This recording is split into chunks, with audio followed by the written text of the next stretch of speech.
I think for a long time, again, that weird pressure to compare myself to other people. Mm-hmm. There are times where I'm like, oh man, I did 7 miles today.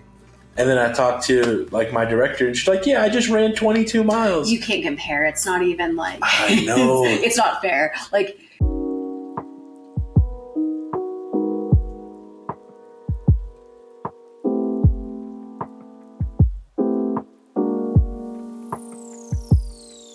beautiful people, welcome in for episode 7 of the Homie Love Hour with me, your host, Joe Buck. I am very excited to have this wonderful, angelic guest here. We talked about shooting an episode together before the podcast even came to be, so the fact that she's here on the couch next to me is very exciting. So please, let's give it up for Miss Meri Luco.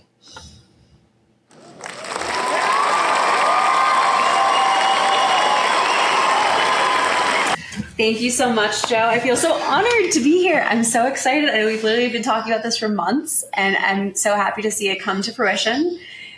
Honestly, it's a pleasure. And also, like, who would have thought a year and a half ago we'd be in here in your living room recording? I know. Did we meet a year and a half ago? I think so, yeah. I think it's been that long, which is crazy. Yeah, it feels like a blur. It's like, I remember meeting at Delaney's going away party. And I don't know if I came to your comedy show. You probably didn't know me then, but I did come to your comedy show in Outer Range in Roman Compass. Oh my God, you did! Mm-hmm. Holy shit, that's crazy. I think I roasted your boyfriend or ex-boyfriend. Yep, definitely. Yeah, I think I said something along the lines, you look like a caveman. That's valid. You know. It's the reason why it's an ex. Hell yeah. Fuck that guy. So, on today's episode, we are going to be talking about something that she and I both are dealing with and have been dealing with, which is mountain town living. The pros, the cons, and kind of everything in between. You know, it's a very interesting dynamic being in a small town, or in our case, a small county. Mm-hmm. That's 5 towns kind of together, pushed together. So, Meri, why don't you take the lead? Introduce yourself. Thank you so much. So, hello, everyone. I am Meri Luco. I am, moved up here about a year and a half ago, to say the least. Moved up here with the accent mentioned, but by way of Denver and originally from Boston. So, when I first moved to Colorado, I thought Denver was very close to the mountains, and I learned very quickly that it is not. So my Boston self and geography were really figuring it out. But I'm very happy to be here, excited to chat all things Summit County living, remote life, and we can dive into the weeds. Fantastic. And so you mentioned you moved from Boston to Denver to up here. Mm-hmm. What was that like, and what ultimately brought you up here? So Denver was not my favorite place. I think I kind of mentioned that. I really like to ski, so I wanted to be as close as I thought to the mountains without actually being in the mountains. But an hour and a half turned into a 3-hour drive, turned into a 4-hour drive one way, and I just didn't have it in me every weekend to be that weekend warrior going back and forth. And about a year and a half ago, Max and I moved up here, and it was more of like change of lifestyle. Like, I work remote. Why am I going to live in a city that's not like the cleanest compared to Boston? And I can get true access to the mountains where I could ski almost every day, or like close to every day. But also to go on hikes and be in nature and just like really feel grounded. Very excited. It's been very exciting to be up here. It's different pros and cons. We'll get through that. But I think the people are amazing. The culture is amazing. Like, not getting like city culture, but I'm getting like diversity of perspective and thought that I didn't think I'd get before, because you have to be quite resilient to be up here. That is honestly unbelievably true. Like, you hit on a lot of things in that backstory / introduction that we are actually going to go more in depth about on this episode. But so you said Boston's cleaner than Denver? 100%. Really? Boston is a very clean city. I love to travel, so I would leave Boston and I would go to all of these different countries because it's a quick flight to Europe. It's like 6 hours to England, 7 hours to Spain, which is like the same distance to going to California. So in my head, I was like, let's go abroad if I can. When the pandemic hit, I couldn't travel. So I was like, let's move somewhere else. Let me explore the country. But when I traveled out of Boston and came back, I was always like, oh my God, it's beautiful. Like, it's just beautiful. You walk around the common. It's like lush greenery. They take care of like the city. It's very clean for what it is. Too cold to have homeless people. Yes, there's a concentrated area, but it's too cold. Denver being so sunny, there's a lot of people come to Denver thinking it's not very expensive. It's a fairly expensive city for what it is. So I think between like maybe excess drug use or whatever it may be, there's just like encampments everywhere. You know, it's crazy. I was reading about this. Like, it started off as like a tongue-in-cheek kind of thing, but states like Arizona and Utah, they will take the unhoused and sometimes people that are in need of certain mental services, and they will put them on a bus or on a one-way flight and just send them to Denver. Which is wild. Yeah, and it's crazy. Like, I actually had a situation like that where there was a lady who came into my job, had no idea where she was, and she was from somewhere else in the country. I can't remember. But they put her on a Greyhound bus. Oh my God. With a one-way ticket and didn't tell her where she was going. They just kind of... And it's unfortunate because the weather's very variable. Like, it can be really warm on certain days. And like, we probably have, I think, like anywhere from 20 to 40 degree like temperature difference between Summit County and Denver. But there's nights that it drops down. As soon as that sun goes down, it's very cold. So like, if you're coming from a state that is pretty warm, it's going to be a shock to your system. There was a lot of like immigrants that got relocated to Denver because it's a safe haven city, which is sad because like people are coming from Venezuela that don't have winter coats, don't have winter jackets. Shush. So you pause it? No, it's okay.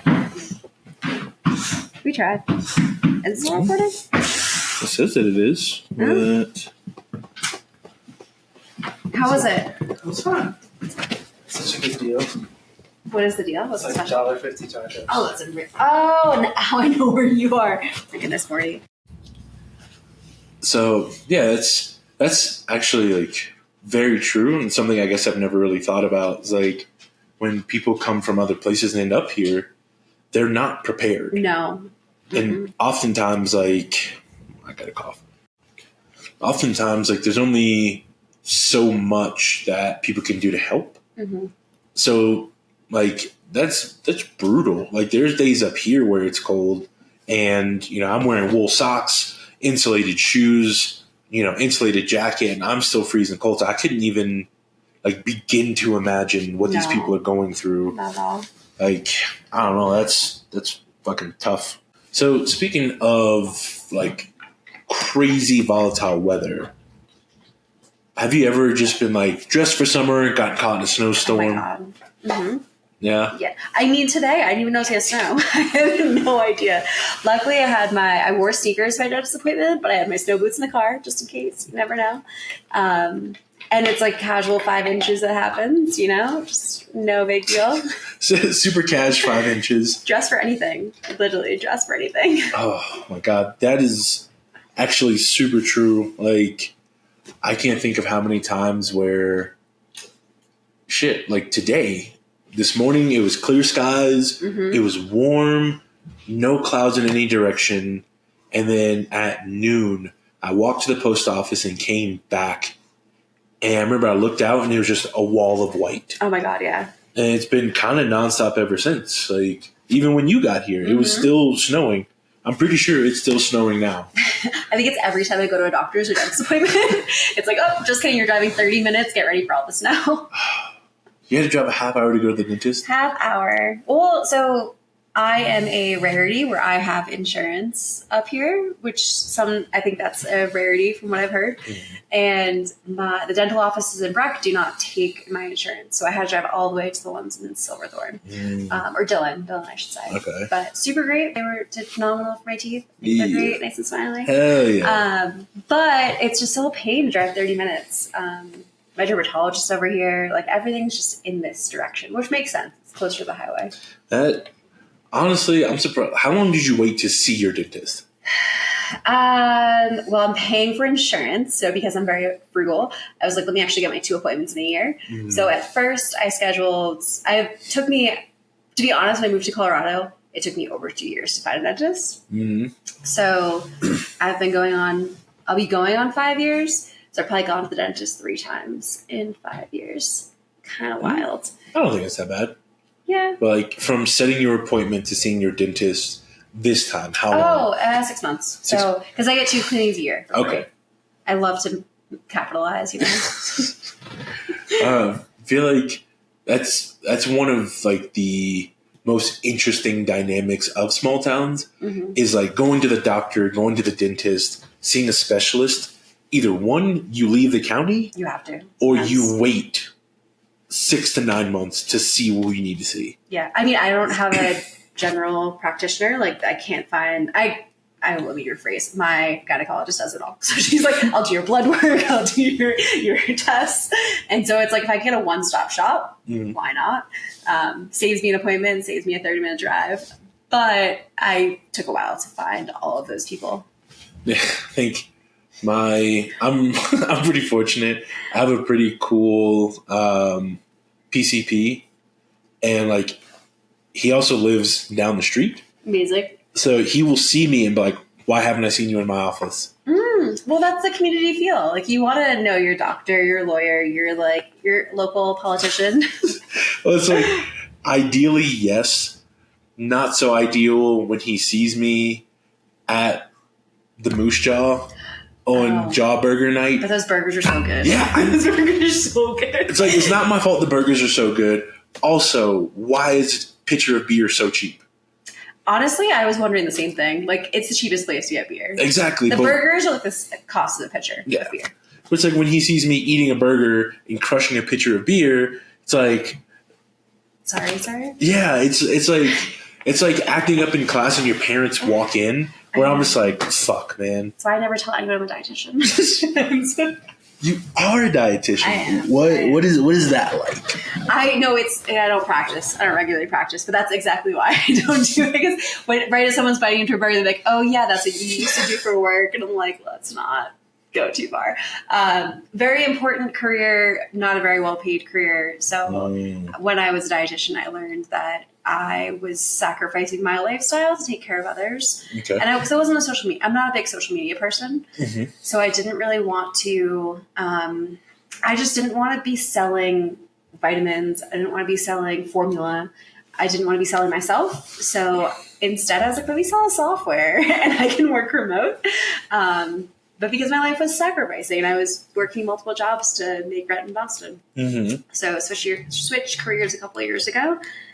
So I kind of avoid saying I'm a dietitian because we avoid awkward conversations. That is very true. With food sensitive, right? So so you mentioned you sell software. I do. What kind of software? And it's CRM, so customer relationship management software, platform software. But it's for a company in Boston. Okay. Yeah. How do you like it? I love the company. I really love selling. Because I have a history being a dietitian, I'm a very consultative seller. So instead of me being like, you need to buy this. This is the best. It's like car salesman. It's the best car you'll ever get. Best car you need. I take more of a consultative approach. So it's like, let me get to know you. Let me learn about you. Like, what do you need? What do you not need? Let's understand the business model. And so I feel very stimulated when I get to have those conversations because I'm learning the ins and outs to then recommend a solution. So it's not really selling. That's still pretty cool though, because I don't know. I worked for a liquor store, but not the typical one you see in a big city where it's drab carpet, bars over the windows. It was Actually, I still think to this day it is the nicest one in one the by Whole county. Foods? Yeah. Yeah. Let's buy Whole Foods. Come Yeah, on. you know, Come hey. on. But we would have people who would come from like Aspen and Vail to come shop there. Yeah. Oh, amazing. And being able to, instead of selling a product, you sell the person on the lifestyle attached to the product. It made me very good at my job. Yeah. To the point where people would like seek me out to ask me, should I get this or should I get that? Yeah. What do you recommend? This is what I'm doing. So you're selling to the person. Exactly. Which is important versus just pushing a product. Yeah. And like there were times where like We're all guilty of it. they'd be like, hey, we need this $11 Malbec gone. And I'm like, say no more. Got you. You know, you got to know the right buzzwords. And people are like, earthy, tannic, you got Those it. undertones. Yeah, subtle undertones of some made up fruit. And people are like, oh, yeah, fuck yeah. I'm on board. Well, so I actually joke where my friends are like, you could talk to a wall, so I probably could. But I think my years of skiing has actually made me better at selling because I used to love riding the singles line because I wanted to ski more laps. So I would just get in line, hop on a random chairlift, talk to random strangers. And next thing you know, I like have exchanged numbers and like LinkedIn and God knows what. And so it's like, if you could have a quick conversation with someone, an impactful conversation with someone in like 4 to 5 minutes or 8 minutes if you're on an East Coast chairlift, then it's kind of just relatable. Like you can kind of talk to anyone, have good chats, which made it really easy for me to transition into, selling software. Yeah, I feel like us being good friends started from, besides you coming to my comedy show, which I'm so sorry about not remembering. Okay. What is it that we talked about? I don't even remember. I feel like it was just like one day you appeared and you're like, we're friends. I have so many questions for you. Yeah, and I was just like, okay, sweet. It was like, I think it was Halloween when we carved pumpkins here. Yeah. But even then, it was like everybody was here. Mm-hmm. And then that was when you went to Europe, right? I went to Europe right after, yeah. Yeah, and then we started talking about TEDx, which Meri is one of the reasons why I got to be one of the 3 MCs for TEDx. So Meri, Kaylin, and Kia were the 3 people that pushed. How do we not recommend him? Come on.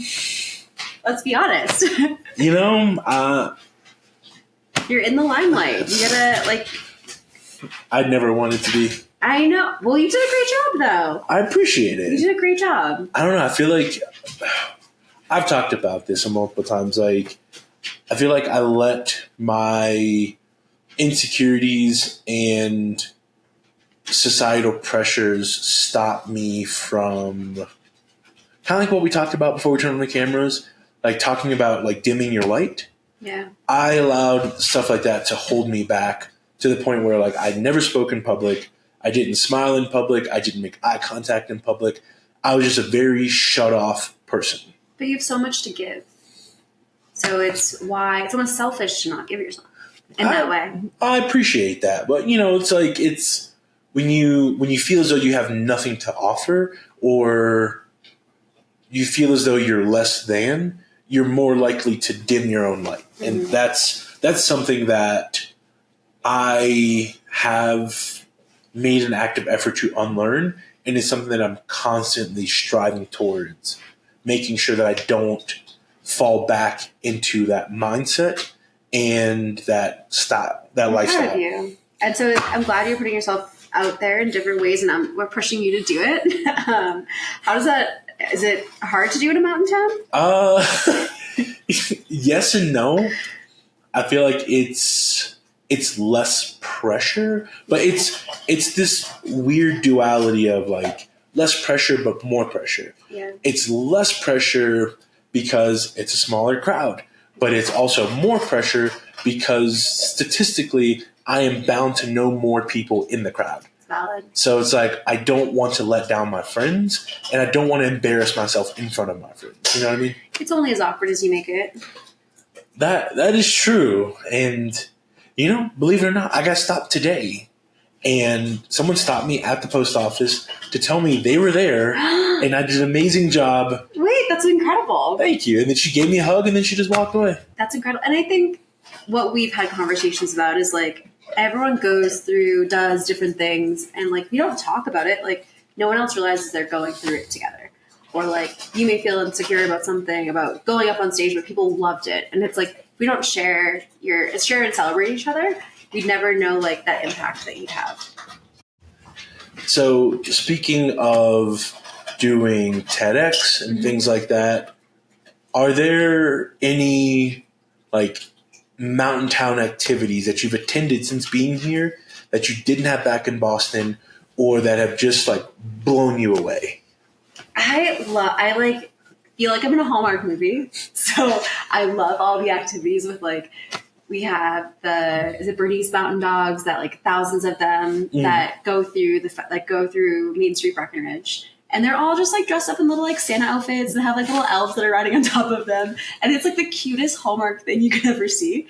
I've gone to that the last 2 years. And then Uller-Fest like kicks off the season for snow, where like we all praise Uller. We have a nice little festival that goes to the Main Street Breck as well. And people have like local businesses have their floats, and like you really celebrate the community. Oh, yeah. They have their longest like shot ski, I think, during that time, and we beat out Park City the last year, I would say. Right, seriously, and it's just like cool things that like I always joke about, like come to my Hallmark movie town. But it's really fun to be part of the community and do like I had the tree burning activity. I still never remember the name. Oh, the one that I did? The one that you did, yeah. Spontaneous combustion. Which was incredible. Yes. So embarrassingly enough, even though I was working it, this is the second one I've ever made it to. Really? Yeah. You've been here 8 years. Yeah. That's crazy. Well, I'm glad you got to go. Hey. I got to see you in action. Hey. See me hucking Christmas trees? That's so fun. Oh my God. That was a wild day. It was really long. I think by the time we finished, I'd clocked like 14 hours of just nonstop, between the Gold Rush, which is the Nordic ski race I did that morning, to coming home, walking Morty, and then turning around, going there, starting the fire, burning Christmas trees, setting up, breaking down. It was a long day, but it was so worth it to like be there, be up close and personal for the fireworks, and just to like see people cheer and just have a good time. Yeah. And I feel like that is one of the biggest draws of being in a mountain town, is because we don't have, I think, as many big events as big cities. People appreciate the small town events that much more. Oh, 100%. Yeah. It's just like the community comes together. And like I was on a float one year, and they're like, oh, I know the company that you're going to float for. And it was just, everyone knows everyone in the best way possible, but like supports everyone as well. Like in the summers, they do like I think Recreate does like a week event where they'll do yoga on the lawn in Breckenridge. And yeah, I get to support some of my friends who are yoga instructors and get to like do an awesome class for the entire community for free or like discounted. But it brings together like the activity, the culture of like what we have, and it's fun to see everyone come together. Are you a big yogi? I love yoga. No, I do. I am, but I have like a sick twist where if you ever do power yoga at, 10,000 feet, 9,000 feet of elevation, drink a ton of water. I used to think that at lower elevation, I would do, it's like 95-degree temperatures is what power yoga typically is. And I would crush an hour and a half class. I can barely get through an hour class over here. Like the elevation just kicks my ass because you're sweating so much. All right. So for the uninformed. Yes. Sorry. What is power yoga? It is faster paced moving. Like vinyasa is like a slower flow. It's a fast paced flow that like the intention is like, I want to say you move through like 30, yogis don't correct me, like the 30 different movements, but it's a quicker pace, usually 95 to 100 degrees. And the idea is it's meant to be more of a workout versus like a meditation, if that makes sense. Okay, yeah. Flowy. Yeah. But I mean, you're not also just a yogi. I mean, you've come to the gym with me before, and you had me feeling kind of embarrassed. What? Come on. Dog, you were fucking crushing in the gym. Activity is like my second form of therapy, but Okay. I love to ski. It's kind of what brought me up here. Love to hike. Love to do all the activities. How can we not? It's beautiful here. We're very lucky. No. I was just gonna say it's like I'm active. Mhm. There's like type 2 activity in Summit County, so like sometimes I even feel like I'm not active enough because like we're in a community of athletes that are extreme sports athletes. Yeah. It's hard, but so it's like as long as but everyone loves and supports each other. So as long as you're just getting after it, like people are excited. That is very true. Like, I think for a long time, again, that weird pressure to compare myself to other people. Mm-hmm. There are times where I'm like, oh man, I did 7 miles today. And then I talked to like my director and she's like, yeah, I just ran 22 miles. You can't compare. It's not even like, I know. it's not fair. Like we're up against like ultra marathon runners. Yeah. Speaking of which, she wasn't even trying and qualified for the Boston Marathon. At elevation though, of Yeah. course. You're built different up here. People are built very different up here. It's wild, man, but it's such an interesting place to be because of just how different everybody is. And it's like when you move to a mountain town, I think there's this expectation that it's going to be a very homogenized community. Yeah. And I think to a certain extent it can be because the last open mic you came to, was it like 80% of the people there were from Boston? Mm-hmm. But then it's like you can talk to 10 people walking down the street.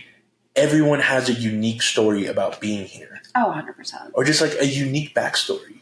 Yeah. Like, even during TEDx, like, was it Jill? When she mentioned like that is one of the biggest draws about Summit County is that everyone has such an interesting backstory. Mm-hmm. So just having a conversation at a bar or, with a stranger on the lift line, mm-hmm. you learn so much, and sometimes you're so inspired or sometimes even just blown away mm-hmm. by how someone else ended up here. Yeah.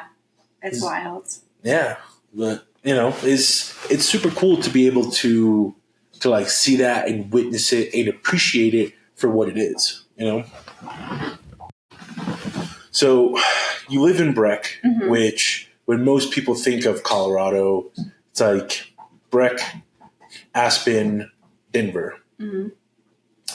Of all the mountain towns you've been to, of all the places you've visited in Colorado, what have been some of your favorites? So there's so many to pick from. Love Breck to live. I love the community of Summit County. I will say, I think for a home, this is what I love. I wish I could afford Aspen. But Aspen is one of my favorite places to ski. Yes, it's bougie. The food is great. You're going to pay for it. But it's the skiing to me is unparalleled because no one skis. I have the entire mountain to myself because people are hanging out at Cloud 9 and I can ski as much as I want because everyone wants to be seen versus actually go and ski. Have you ever been? You said you almost worked there. I did. My first job offer for Colorado was in Aspen. Wow.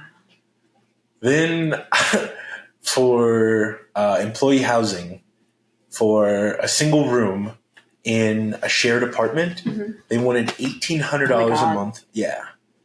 And then on top of that, I couldn't have any facial hair except a mustache. It could not go past my upper lip. And it could not be more than 1/4 of an inch long. Wow. And I'm like, that is crazy. So anti-Colorado. Yeah, I'm like, I can't have a mustache. I have not been, granted, the gene pool was not in my favor when it came to facial hair to begin with. So the little bit that I gotta really cultivate. Hold on. Yeah, I'm clinging to it. Like a dude losing his hairline. I'm just. We all know our strengths. Yeah. Facial hair might not be one of mine. But you have some. I have some. It's patchy. It looks good. Hey, thank you. It's a lot of brushing and, trying to make it look decent. But being clean, I have not been clean shaven probably since high school. I couldn't grow facial hair until my 20s. Oh my goodness. Yeah. I was going to say you don't fit in with Summit County, but that's okay. You know, I think I don't fit in here in a lot of ways. But there is no fitting in. Everyone's different. That's true. Which I feel like Aspen's definitely very different. Vail is a whole persona. Vail agrees to ski. Steamboat reminds me of my like East Coast roots, I will say. Just like that small town vibe, but also like the mountains aren't super big, but it like still has that East Coast homey feel. It gets dumped on for snow. Minus the cowboy vibe. I guess East Coast definitely does not have that. But yeah, something about Steamboat is always a good time.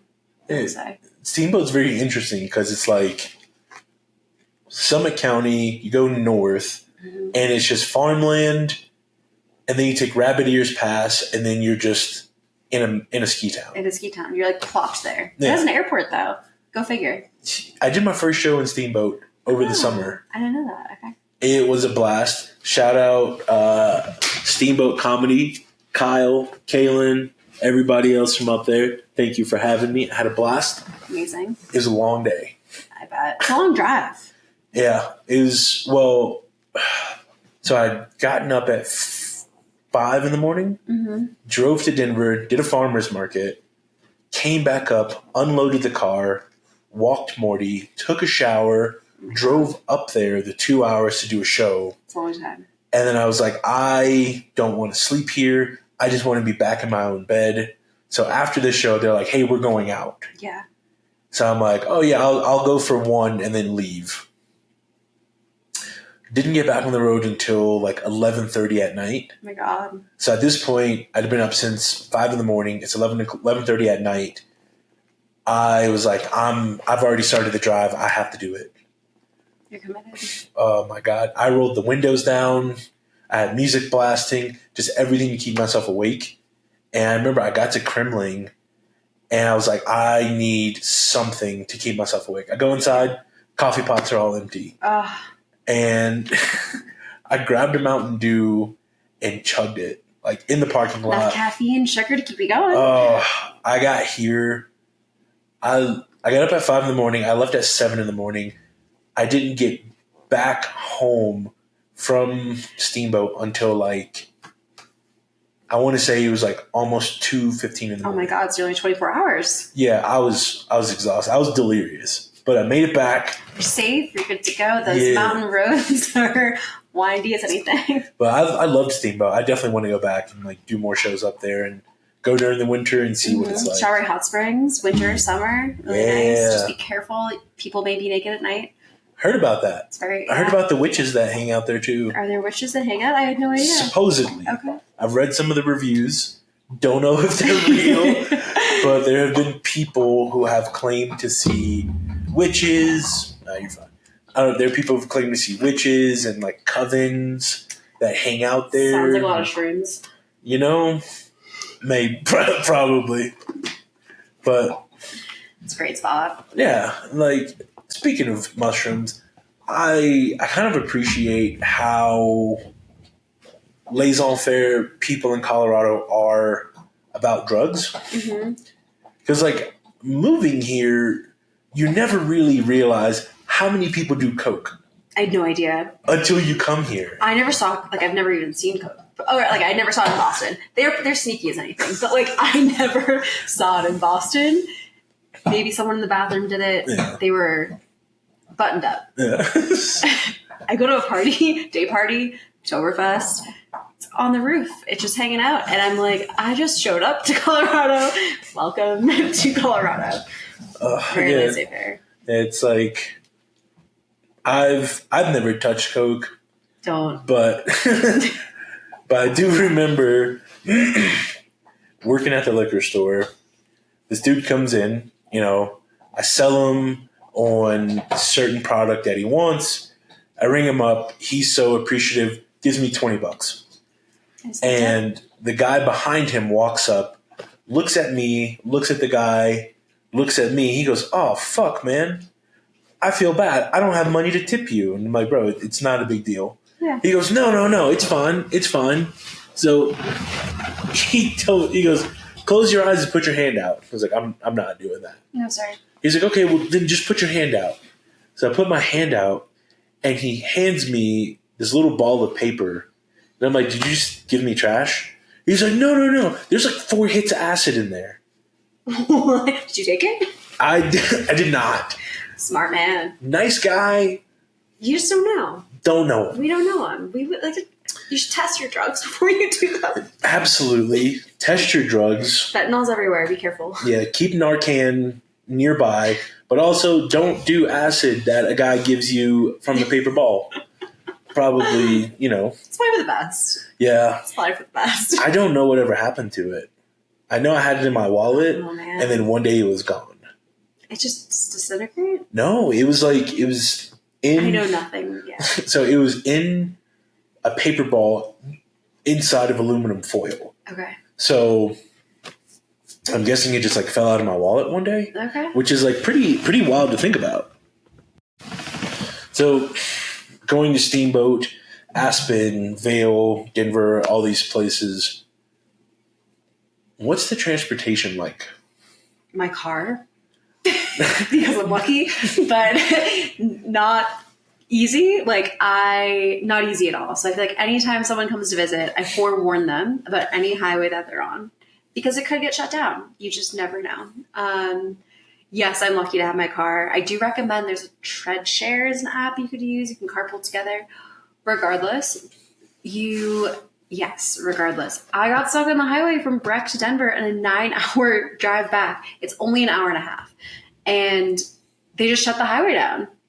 They just shut 70. Sorry, you can't get off the highway. Sometimes they shut the tunnel. Yeah. And we sat on the highway for 4 hours. We literally, a foot of snow was on our truck. We had to drive all the way around to Blackhawk. So you get off the Blackhawk exit, go all the way around, not Canyon City, but it's Blackhawk. Oh, and then Central City. Central City, up by Central City, and then down through, I think, Boulder to get back. Yeah. It was a journey. And my friend was not equipped, and we were like, do you have enough gas? And he's like, yeah, plenty of gas. We got back 20 gallons of the tank. Fill your tanks wherever you go. I sound like my parents at this point, but it's nuts. You just never know how long you'll be in the highway for. No, I'm not going to lie. That also happened to me over the summer is when they were doing work near, actually right before the Central City exit. Yeah. So highway traffic was always backed up. So I was coming back from Denver. I'm like, yo, it was 102 in Denver. I'm miserable. I'm hungry. I'm tired.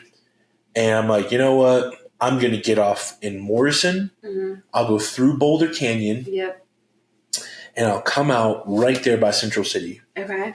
How'd that go? 3 hours from... Holy snap. From Denver to Central City, which is... Not even halfway. Yeah, it's 20-something miles. Wow. And that's the summer. That's not even with snow. No, it was a bluebird day. And I was losing it. Kind of made me realize I have really bad road rage. Same. I was I'm yelling. I'm I was miserable. Then when I finally got past the point where the construction started going, and then there was a vehicle broken down, maybe 6 miles up the road, caused another traffic jam. Oh my God. Well, so what we if you're not from Colorado or you don't live up here, it's a 4-lane highway. Mm-hmm. And any Amazon truck that accidentally falls over, forgets snow tires, or forgets to chain up, they could cause an accident that delays the highway for hours on end, shuts the highway down. Yes. It's unreal. It happens way more than it should. Yeah, I've been I got stuck on Vail Pass. On the pass itself, couldn't turn around, couldn't back up. Yeah. 5 hours. Holy snap. Because someone didn't have snow tires, caused an accident, sat there for 5 hours. We played cards, we played catch. We were talking to random people who got out of their cars. Cross-country skiing. Oh my God. It's just I'm going to make snow angels. Make the best of it. Yeah, and it's just this has got to be what hell is like. I-70 things. Yeah, I-70. There's a reason it's an Instagram. I know, it's crazy the stuff that you see. I literally thought people were lying to me before I moved up here. Yeah, and it's like genuinely from here to Denver is 65 miles. Not like, even, yeah. Yeah, like the beginning of maybe. Denver. Then it's like if the highway's closed, that's your only direct route. Yeah. So it's like either you take 9 to 285 to Canyon City to Colorado Springs and up, or you go 6 up to Granby, across down into Boulder Canyon, and then go to Boulder, and then a whole journey. And it's like 5 or 6 hours out of the way if there's no other traffic. So when I first moved here, I was such a raging East Coaster, and I was like, I need to teach everyone how to drive. I didn't. I really wish I wanted to. But like we have, no offense, people from Florida, people from Texas who have never driven in snow before. Oh. And like, to be fair, I also didn't know that they installed the roads before I moved up here. Mm. So my first experience when I was just visiting, I was driving from Fort Collins to Breckenridge to visit some friends. And all of these cars were on the side of the road, like the Subaru, the like truck. And I was like, you should have all-wheel drive. Why are we not? Yeah. Like, why are we off the side of the road? And my friend after that trip was like, yeah, we don't salt the roads. So they use like maybe a mag chloride or they use like dirt, but it's not effective. Which we love the environment, so we'll keep the environment safe, but like drive slow on the highway. We use mag chloride up here so the state doesn't get sued for the damage to people's vehicles. Oh, that's valid. Mm-hmm. That is valid. My road trip out here, my turbo went from Boston to Colorado. It was prime COVID time, so September 2020, and they needed a new turbo. So it was a Volkswagen. They had to get the turbo from Germany, got the turbo here. They got the turbo here, and they said your engine's too rusted because of the salt in Massachusetts, and they couldn't attach the turbo to the engine, so they had to replace the entire engine. It's under warranty. Highly recommend a warranty. And so it took like 7 weeks, 8 weeks to get a turbo and engine all replaced because prime COVID. But it was all clean and done.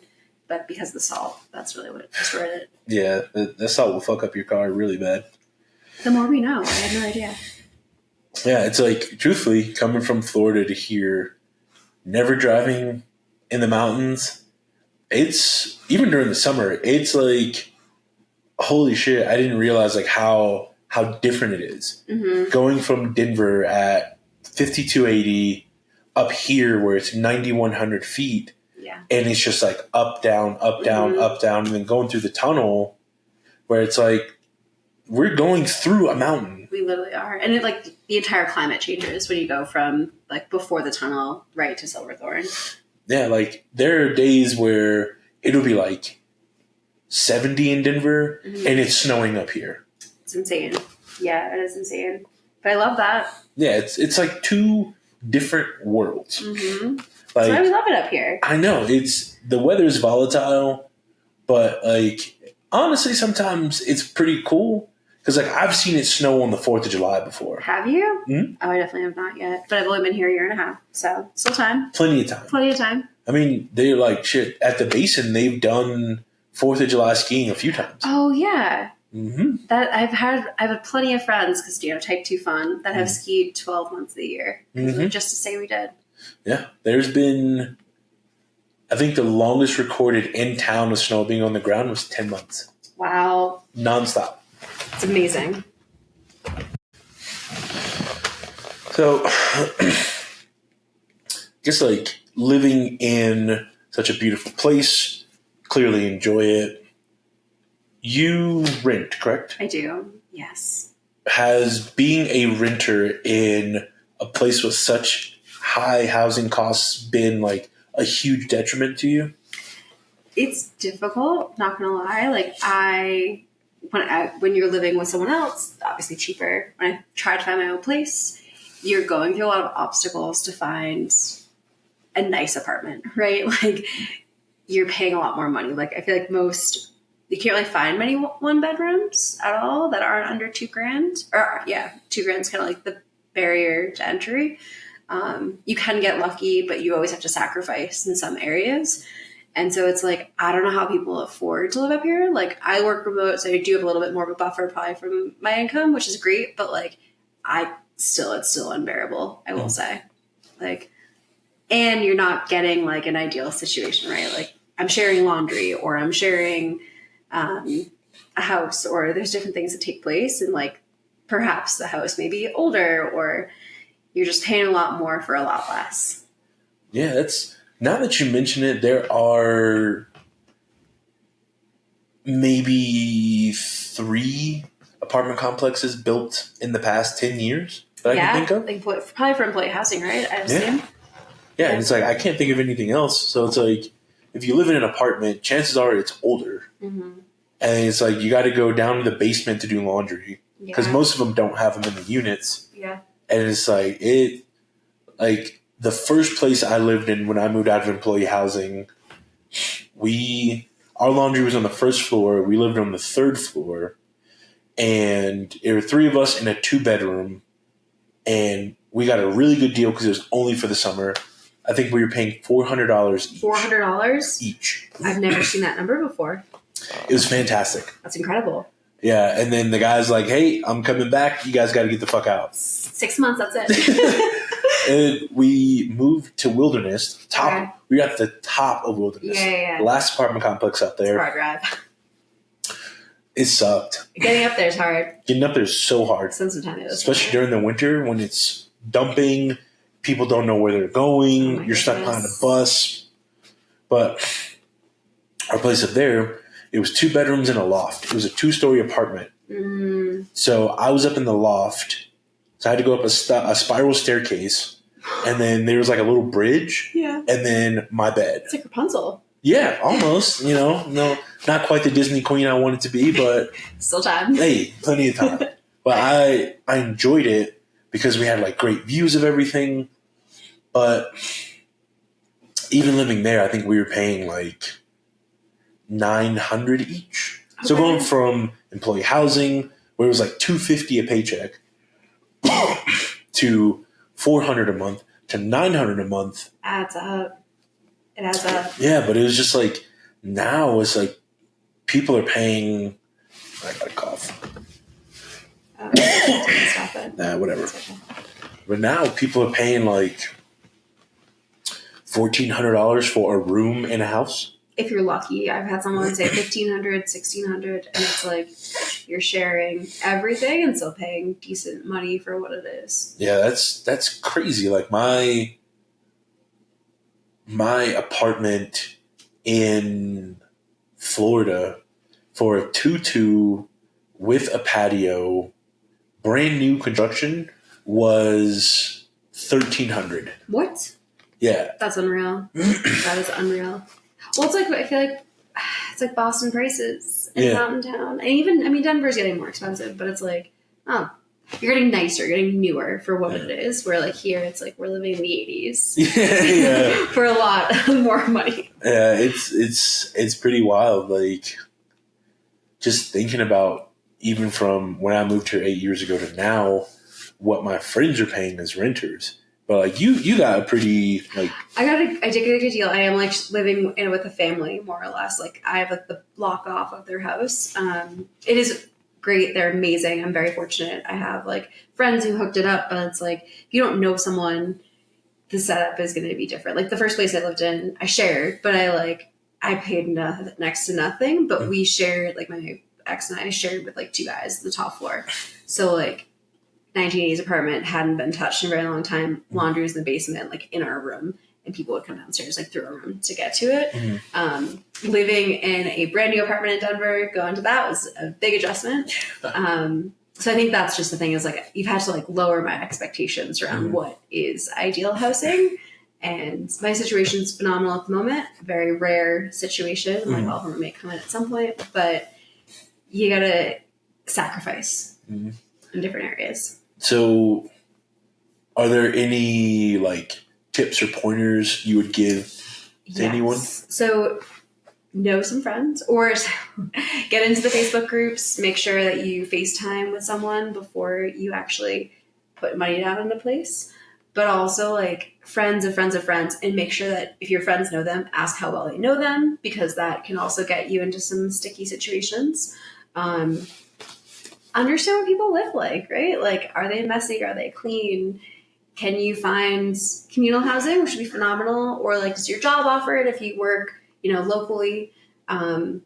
Try to just ask around as much as possible because otherwise it's very unaffordable. Mm. Yeah, I had a friend who got scammed. You mentioned that. Yeah. Found a place on Craigslist, which is where a lot of people look. Mm-hmm. And spoke to these people. They were very kind, but they only communicated through text. Yikes. Never talked on the phone, never did any of this stuff. And they kept sending her photos. And she was living on the other side of the country. She was so stoked. All this stuff showed up and knocked on the door, and a family answered the door. And they were like, "Can we help you?" And she's like, "Yeah, I'm your new roommate." And they're like, "No, I think there's been a mistake." And she's like, "No," and showed them the listing. Wow. And they're like, "This is our house. We have never rented out." What a scam. Cost her $3,200. Oh my God. And cops are like, "Can't do anything, can't prove it." So FaceTime. Yeah. And she had nowhere to go. Luckily, she had some friends who were like, "Hey, you can crash here till you find something else." But it's you got to be thorough when it comes to moving here because there are so many people who take advantage of people who are unaware or don't know anyone. Mm-hmm. So, be thorough, ask questions, ask for, a video call. Don't just take photos. Don't let them send you a video. Even when I worked for a real estate company, we would have people who would pretend to be real estate agents. Really? To go into homes and take photos and videos. Yeah. But we never gave them access. But there are people who would try all the time. It's just easy to take advantage. So it's how do you not? And up here, when things seem too good to be true, they're probably too good to be true. Mm. But I think even yes, housing is one thing. I am a big fan of the City Market app. For groceries are expensive. If you can try to take advantage of stop at Costco before you come up here, or try to find ways to save because last time I checked, I think it was $13 or $11 for eggs. And yes, we have a shortage, but it's it's still expensive for groceries and for basic things. So don't get me wrong, you live very close to Whole Foods. I love Whole Foods, but it's not always reasonable. So I have my Kroger app and I clip coupons. I feel I'm my mom these days. But if strawberries are on sale for $1 or $1.25, I clip that coupon. I'm not going to lie. I thought I was too good for coupons. No, not up here. Hey, younger me, dumber me. We all like saving money. I love it. And truthfully, I use the Safeway app. Even better. I went the other day. I racked up. I just hit every coupon I could. I spent $46. I saved $84. Amazing. That's incredible. And we can't discriminate because you live close to Safeway. I live close to City Market. That's 25 minutes difference in where you go for a supermarket. So my parents I stopped at Safeway. I'm I don't go there because I live near a supermarket. So it is what it is. But any way you can clip those coupons and get that savings, it adds up. And that's I don't know, a meal out, right? That's a way to save some money. And it's even interesting because there are 5 grocery stores? Yeah. There's the Safeway here in Frisco, the City Market in Dillon, the City Market in Breck, the Walmart here in Frisco, and then Whole Foods, and then we have a Natural Grocers. Mm-hmm. Okay, yeah. So 6 grocery stores. Yeah. People shop where they live. So matter of convenience. Yeah, I never go to any of the city markets. It's not convenient for you. I don't blame you. Well, even when I'm in Dillon or when I'm in Breck, I'm fuck this. Yeah. I'm going to Safeway. I have my app, so I will pass my house to go to Safeway coming from Breck just because I don't want to shop in Breck. Yeah. Which is a crazy concept. But it's so strange because people move here, and as small as the county is, and as close as the towns are, some people don't leave their town. No, I agree. Like, I force myself to. yeah, and it's like it's good when you have friends that pull you into other towns or sometimes out of the county. But I was telling you, I met a dude who didn't leave Breck for 5 years. What do you do here for 5 years? I leave Frisco sometimes by mistake. Like, I go to hockey games in Breck. Oh, yeah. I go to the pad in Silverthorne. Sometimes I just drive to Dillon on the damn road for the sake of it. But It's so pretty. Yeah, but it's like the idea of Breck is not that big to begin with. No. So to not leave Breck for 5 years. What a small world, though. Very limited view. Like, very limited view. For him, he was like, I'm good. The only time he left was to go to the airport. In 5 years, though, I'm like, I go to the airport a couple times every quarter. No, every other month, I would say. But speaking of going to the airport, that drive. Talk on it. That drive. Talk about it. I mean, 2 hours. I try to leave. If I know I'm leaving, X date, I'll go up the day before because I don't want to miss my flight. Mm-hmm. And it's a full 2 hours, like door to door. For me, for you, it's probably an hour and a half. But like door to door, 2 hours, and then like I'm a spoiled Boston girl where like Logan Airport is the smallest airport in the world. But is it? No. But it's small, it's efficient. There's less terminals. Denver, you have to you get funneled into the main like security gate, and then from there they disperse you out. But it's all bottleneck in the main security gate. That's true. It's like you feel like you're just like taking forever to get to your gate because you still have to take a train, a shuttle, and like it's a whole thing. But not my favorite airport by any means. Yeah, that's fair. And forever to drive to if you don't hit traffic. Yeah, like I don't know, because Denver's out in the middle of nowhere. It's like they have some conspiracy theory or something. Yeah, I don't know, like it's aliens crazy. Or tunnels under the airport. They're saving the world whenever the planet explodes. Gross. I hate going to Denver. Like, even if you're in Denver, it's still like an hour from Denver. It's such a big city. I didn't realize it's such a spread out city. I didn't realize that. Yeah, it sprawls in every direction. And I feel like every time I go down there, they're just building more and more. Yeah, but like people still are unhoused. Yeah, it's fucking crazy. Where I'm just like, why are you building another complex in the middle of nowhere? Maybe it'll drive down the cost, though. If anything, we can hope. Not necessarily. I think because it costs so much to build, you can't sell below cost to fill a house. They would rather it sit empty. That's valid. And they can just write that off as a loss. There's that brain churning. So, Yeah. When's the last time you went to the airport? Oh, man. When was the last time I went to the airport? Oh, October. No. Was it October? Yeah. Holidays? October. No, I flew to my buddy's wedding in Alabama. Oh, yeah. Okay, it was awesome. Beautiful. It is beautiful. Like, I feel like, too, another thing is, like, you don't really want to go home for the holidays as much. No, because one, you have to fight against ski traffic. Then you have to hope that the roads stay open. Yeah. Then you got to get to the airport, hope that your flight isn't delayed. Then you got to deal with all the other holiday traffic. It's a journey. And then you got to hope that there's not a blizzard or that your plane isn't frozen. Yeah, but those weddings in the summer and the fall, 100% show up. Yeah, I went to Guntersville, Alabama. How's that? Interesting. Journey? Yeah, because it was did I have a direct flight? Yeah, I had a direct flight there, but it's like a military airport, basically. Yeah. But I had a blast. It was super hot. So, like, leaving here in October, flying there, where it's like a cool, crisp 45 here, getting there and it's 90 with 90% humidity is crazy. That's insane. No, thank you. There's a reason why you live here.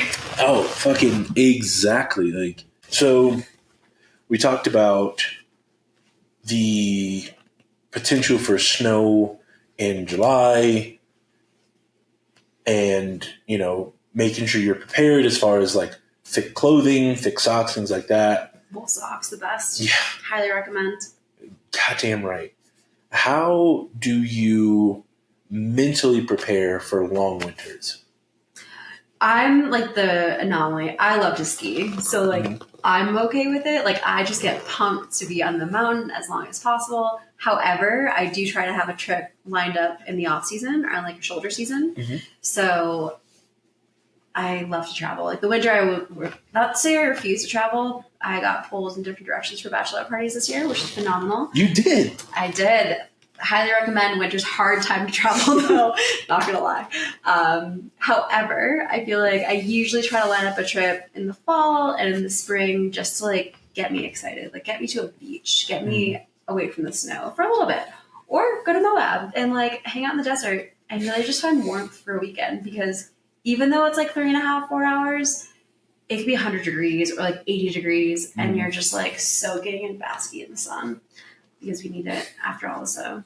That's interesting because, like, you mentioned, like, taking trips. I feel like during mud season, which is, what, May and September, October up here? Yeah.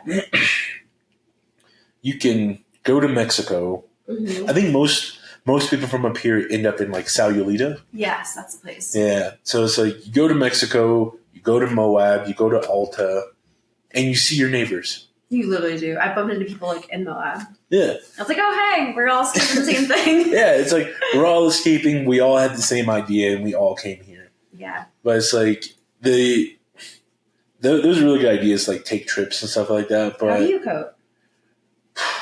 I don't know.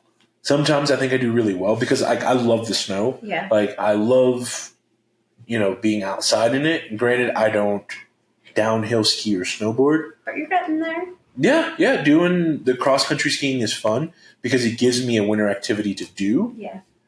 But I think the hard part for me is like the days where it's like brutally cold. It gets dark super early, and it's like it's snowing sideways. It's 5 degrees with wind chill. It's -8. It's 3:30 and the sun is going down. It's hard on the mental. Like there are times where I'm just sitting here and I'm like, how the fuck do I live here?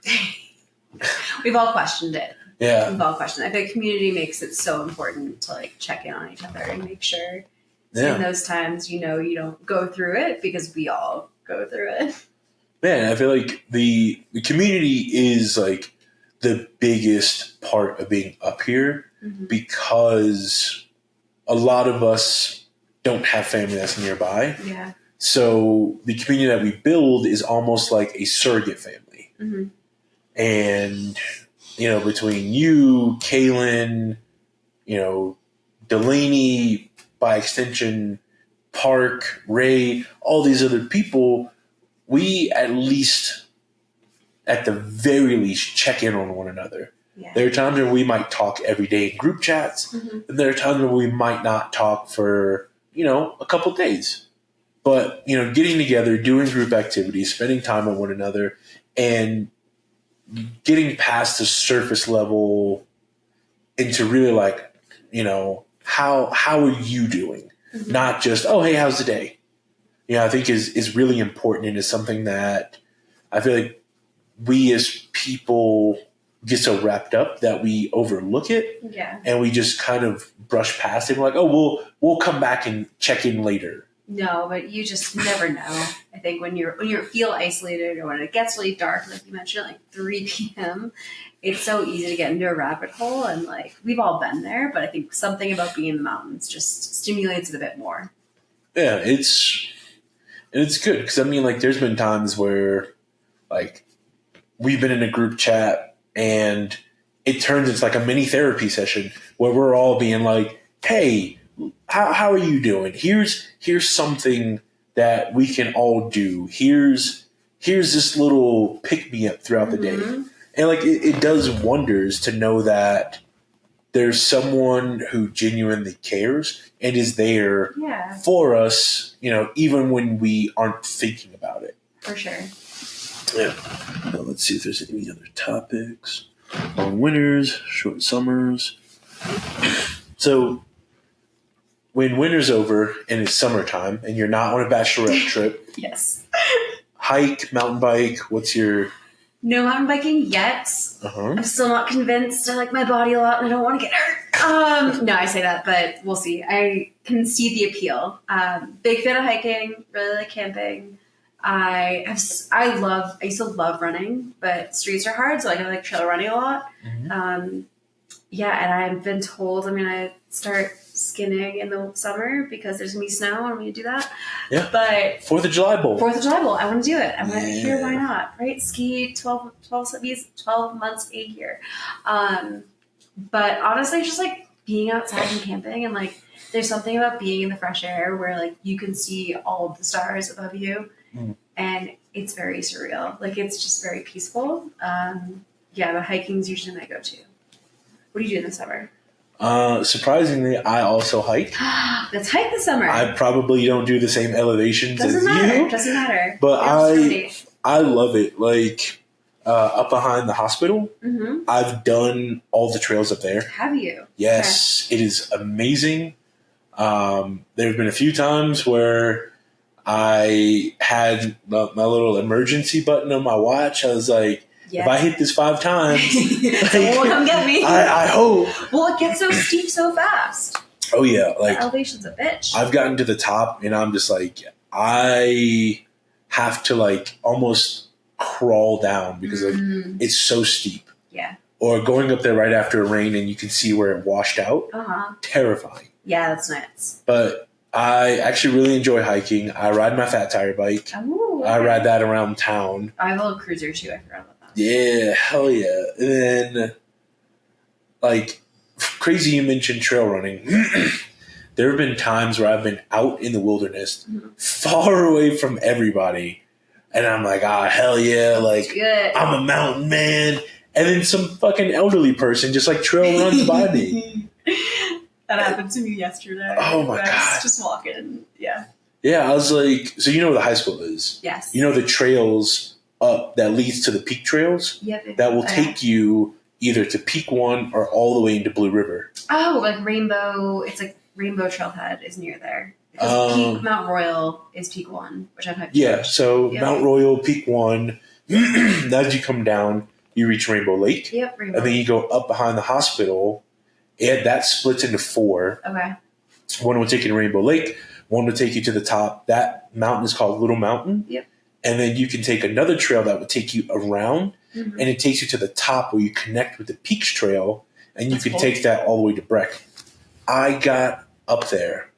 Took me an hour and a half to get up there. Yeah. Huffing and puffing. We all do it. I stopped for water. Morty stopped for water. We were sitting under trees cooling down because it was like, yeah. And then all I hear is... And I turn, and this old dude trail runs by me, goes up, goes around, comes back down, and like he stops. I'm like, did you just run all that? And he's like, yeah.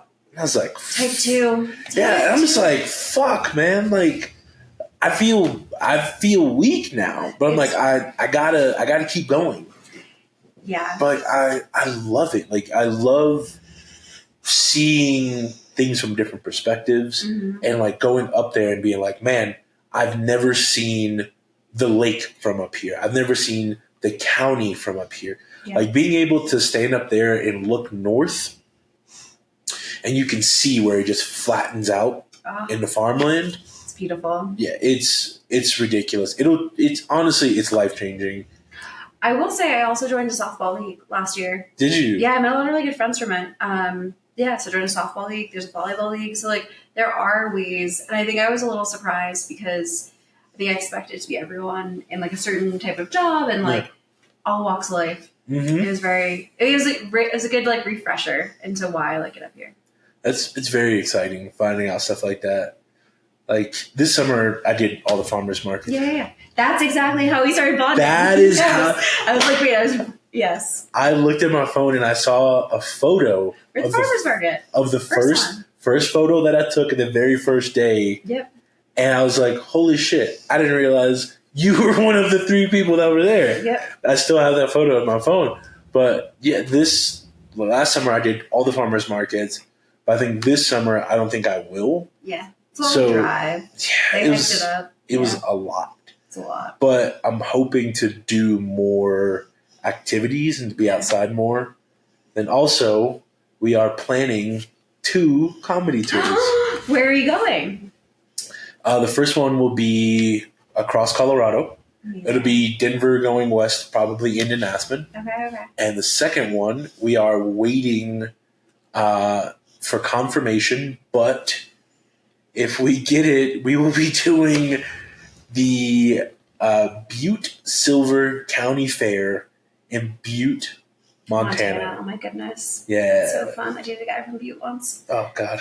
True Montana. Well, it was in Denver, but Okay. he was like a true Montana man. Like he drank a lot of milk. Oh, God. Sounds like Craig. Maybe. Yeah. No, he was just like, you could tell he was like farm grown. It's crazy. So, you are one of the few people who has never worked for a resort. No, never. Yeah, never. So my friends did post-college, and that's also part of what drew me out here is like natural progression is like go to school in Vermont. You either go to a city or you go to a ski resort. So my friends went from UVM to Breckenridge, and I came to visit a couple times and was like obsessed with the fact that they did that. And I was like, I'm going to do the career thing first. So I was in Boston post-college, basically waited until COVID to then make the move. But like I work remote, which I've been very fortunate to do. But I've heard horror stories about working for Vail. Yeah. I worked for Vail my first winter in Colorado. When I turned on that job in Aspen, Vail was much more affordable to move into their employee housing. Yeah. But I fucking hated it. They charge so much money for their tickets, you'd think they treat their employees better. Fuck no. Everything is like this weird kind of Stepford Wives where it's like you just smile and ignore everything, but nothing is ever fixed. So sad. And it's like this weird, like, annoying corporate culture where it's like, it's almost like toxic positivity. They gaslight. They like don't pay very well, but then expect you to do the world for them. It's a very weird dynamic. And then like your employee pass gets you like 20% off food on the mountain. It's like $20 for a meal. Yeah, like fucking cheeseburger, fries, and a drink is $27. Oh my God. And I get 20% off of that or 15%. Fuck off. Like, no, I'm good. But I hated it. And then I worked for Copper. I thought Copper was different because they pushed the whole idea of family. And any company that pushes that is going to underpay you. Probably, yes. And it was no different. It's for the family. It's for the family. Let us treat you like shit. Come on. For the family. You know. We got stockholders that are our family. They're our family. I love that you acknowledge that, though. Oh, like, yeah. anytime they call you family, you know they're going to pay you. Because I feel like no one ever believes that. But they're like, oh, but they would never do that to me. But it's like, they would. Yeah. Let's be honest. Everybody wants to be the exception. Yes. But, yeah, nah, I stopped working for the resorts, and it was one of the best decisions. And I feel like working for the resorts is kind of make or break for a lot of people. Yeah. Because it's either one, you hate the resort so much that you leave and get a normal job, or you hate the resort so much that you just leave and never come back. Yeah. And it's like that's kind of a lot of what it is. Mm-hmm. Or you're beholden and you just like slum it somehow. Yeah. Put yourself in debt further. Yeah, I don't know. It's so fucking tough, like trying to get away from the resorts. But some people make careers out of it. Yeah. And I applaud those people because I'm like, you're way more resilient than I am. Honestly, I don't think I could put up with that. Yeah, once I get yelled at by one family saying they want a full refund, No. So, Sorry, Karen. yeah, consider this my notice. I'm good to go. I think we have one more topic we haven't touched on. What's that? Mountain town dating. Again, same reaction. What do you want now? As a woman in a mountain town where it is always predominantly men, what is it like? How hard is it? And really, just feel free to speak your truth about it. The odds are good, but the goods are odds. Well, shit. Okay. No, I like that saying. But I think it's slightly overwhelming. Like, I think I maybe an anomaly from, like, I have a full-time job. I want to work here. I want to live here. I have my finances in order. I've figured out what I want in life. So I'm the anomaly here. Mm-hmm. But, like, I'm reading through Peter Pan, and, like, I'm not trying to, like, settle down, quote unquote, but I want to, like, enjoy my life, afford my life, be able to, like, create something with someone. Mm-hmm. So it's really hard to find or to discover who that person could be. I think I moved up here with a Peter Pan, and, you know, chasing life, chasing Alaska, chasing, you know, the next season. Mm-hmm. But that's what you get. You know, a lot of seasonal people who want to be here for the season, don't have the reason to be here otherwise, and maybe they're trying to find themselves somewhere else. Maybe they want to find themselves for here. You're just weeding through a lot and trying to find quality. I would say, like, I am lucky because I can, like, probably get to quality sooner. Maybe I hope I can prospect out. However, referrals are better, friends are better. Like, it's a lot of it's just small town, so, like, the odds of you dating someone that your friend dated are quite high. Okay. Communal effort. Women share stories. Guys, take note. Like, we're going to know about a quirk that you told us about because all women are going to share the stories. Not all of them, but most of them. And it happened once. It happened when like, the first time I started dating on a dating app, and I was like, I mentioned this guy's name, and everyone was like, don't do it. Don't do it. So I appreciated that, and, like, I tried to, like, make my own assumption and, like, ask my own questions because you never want to judge a book by its cover. But, like, some of the things held true. So good to have those girls that kind of keep me honest when I am dating and kind of meeting new guys. But I think it's also, like, it's exhausting because there's just so many options. Okay. And I think guys probably feel the opposite, where, like, it's exhausting. There's so much rejection. But, like, I don't have time to go through a dating app. Like, I don't want to go through a million matches because I just, like, really don't care to. But, like, I'm sure that person's out there, and we're going to figure it out. But, yeah, not easy. We have a lot of different talent to pull from. Yeah. Have you ever dated like, you've probably done it. You've been here for 8 years, so. Yeah, I've dated a few girls up here. Kind of like you said.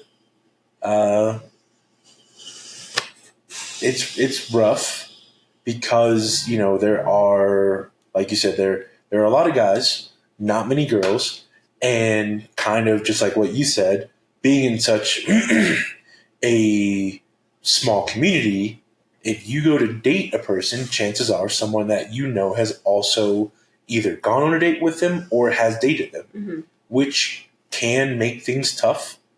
And, you know, some people take that well, some people don't take that well.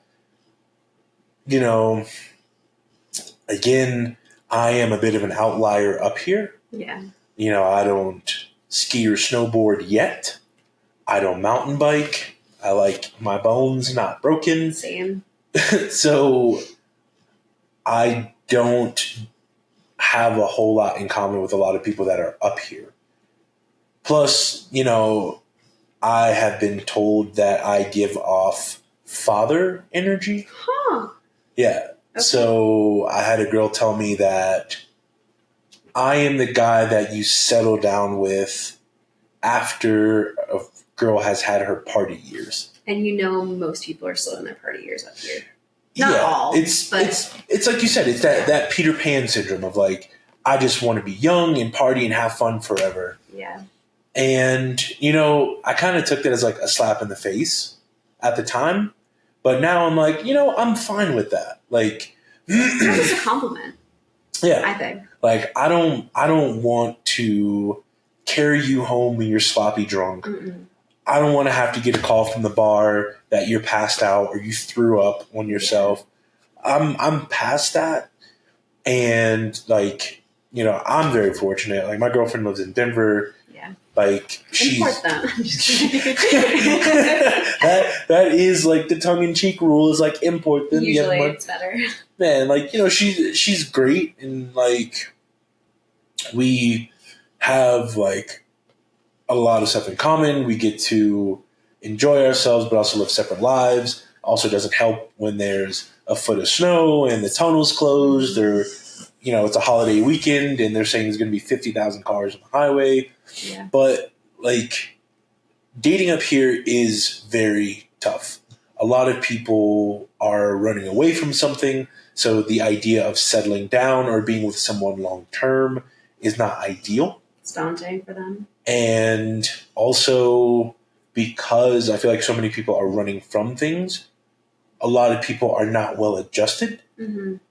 And they kind of just jump from relationship to relationship instead of healing or working on themselves. Yeah. So I highly advocate for everyone to go to therapy. Highly recommend. Even if you feel as though you don't need it. We all need it. We do. But, you know, some people are just like, no, I'm good. But no, like, we all need to go to therapy. Mm-hmm. We all need to unpack that shit. And it's like, before you try to build a life with someone, one, know the person, and two, know yourself. Mm-hmm. It's important.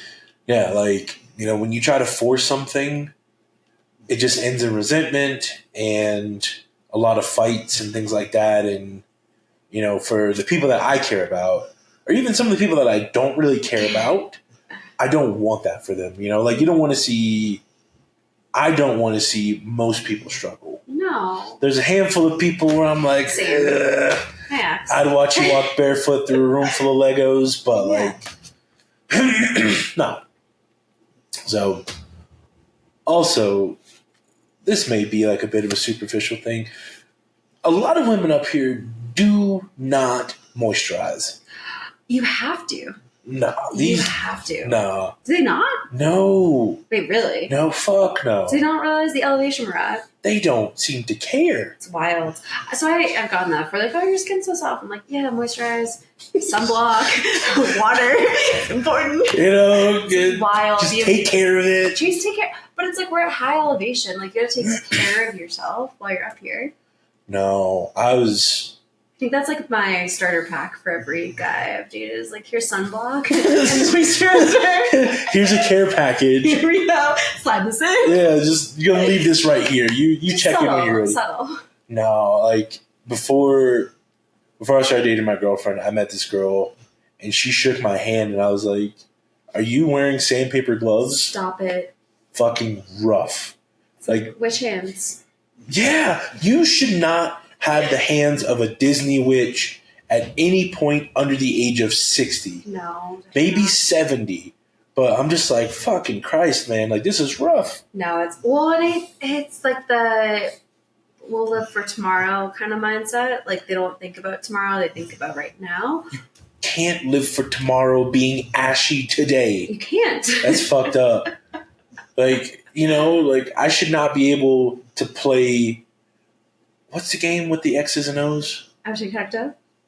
I should not be able to play tic-tac-toe on your arm because you're ashy. Definitely not. But there's so many people who think because they're white, they are not ashy. Wait, I didn't realize that. White people get ashy or white people don't think that they get ashy? Both.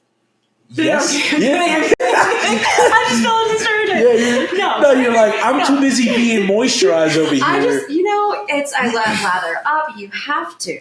You have to. It's like moist your eyes.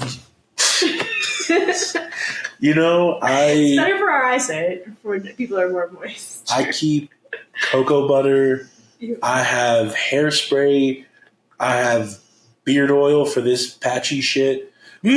Like, growing up, I didn't think anything about it, and I never fully appreciated what my sisters were telling me until I got old enough. Well, when you look young, so like it helps you, I think, personally. Yeah, I mean, you know, I don't want to be out here looking older than I am. Well, that's been a hilarious statement with some of the people I've met as far as like, some guy told me he was my age. I was like, I don't believe you. Like, I really don't believe you because you don't look like you need to put some moisture. Yeah. Like wrinkles on wrinkles. No, man, it's wild.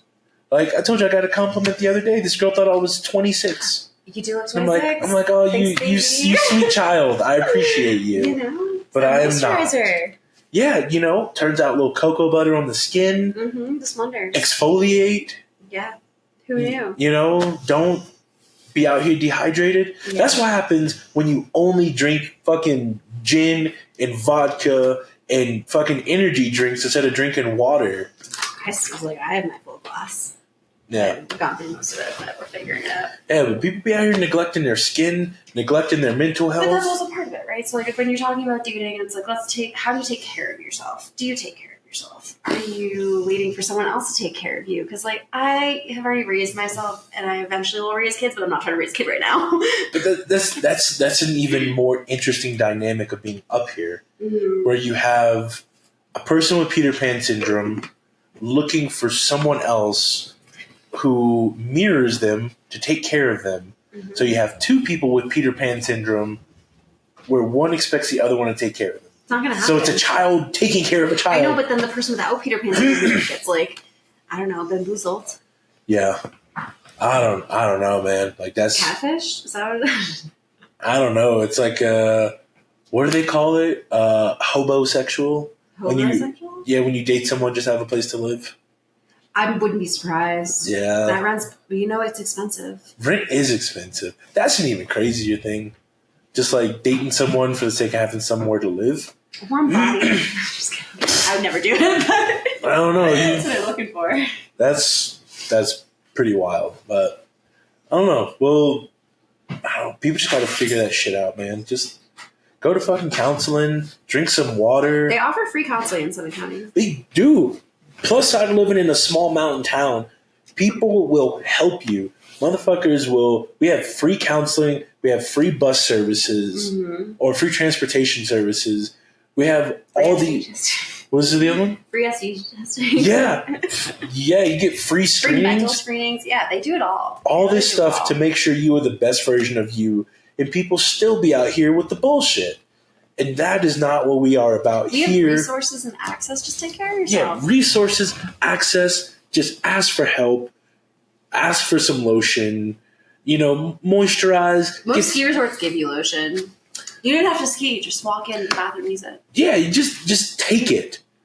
Put it in your pockets. Keep it for later. If you look in this bathroom, there are 3 different lotions and 2 different types of sunblock. Damn. And in the upstairs bathroom, here for it. There's 3 different types of lotion. I have sunblock built into my moisturizer.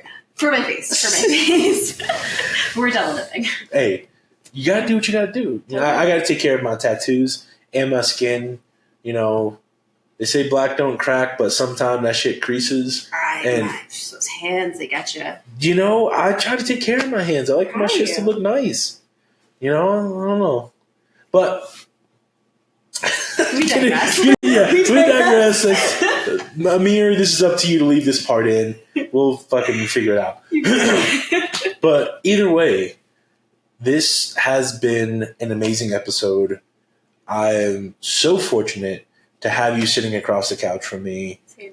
Yeah, I'm stoked we finally got to do this instead of just talking about it. And hopefully you'll be back again soon. I hope I'm invited back. Hey, as far as I'm concerned, you can pull up whenever you want. Come hang out, shoot the shit. Here for it. Yeah, I don't know. I've got some other guests lined up, but... When you need me to come in, I'll be here. What are you doing next week? We're filming. Fucking perfect. I'm doing a doubleheader with Mary. But... So, I think this is a good spot to end tonight's episode. We can go on and on, but truthfully... Mary has to go home and go to sleep. I do. And I have a very sad dog that I need to take for a walk so he can do all the things. Mountain town living is a very interesting dichotomy of highs, lows, challenges, and successes. But truthfully, we recommend that if you get a chance, take a vacation, come out, see what it's about. Maybe it works for you, maybe it doesn't, but there's no fault in trying and giving your best effort to see something and do something new. So, from me, your host, Joe Buck, and from our illustrious guest, Mary Luco, we And- appreciate it. of course, and from a very sleepy young Mortimer over here, we want you to remember 3 things. Be good to yourself, be good to the world around you, and remember, above all else, we love you, homie. We'll see you all next time.